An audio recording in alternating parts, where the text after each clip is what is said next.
Operasi Madagoraya kembali diperpanjang selama 3 bulan ke depan. Di tahun 2022, perpanjangan telah dilakukan 2 tahap.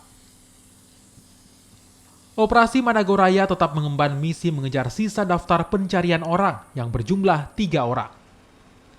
Ratusan personel TNI Polri disebar di sejumlah titik rawan di 3 kabupaten, yakni Kabupaten Poso, Parigi Motong, dan Kabupaten Sigi. Kapolda Sulawesi Tengah, Irjen Rudi Sufahriadi, mengatakan perpanjangan tahap 2 tahun 2022 ini masih akan melibatkan masyarakat untuk laporan keberadaan sisa daftar pencarian orang. Langkah antisipasi bertambahnya simpatisan juga tetap dilakukan.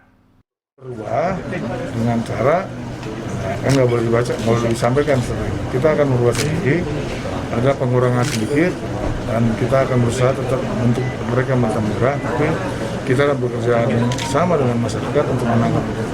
Berarti ini besok udah lanjut ke tahap 2, Pak?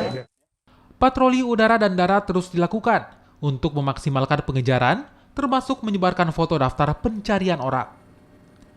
Ketiga daftar pencarian orang Poso adalah Askar alias Jait alias Pak Guru, Muhlas alias Nay alias Galuh, dan Suhardin alias Hasan Pranata.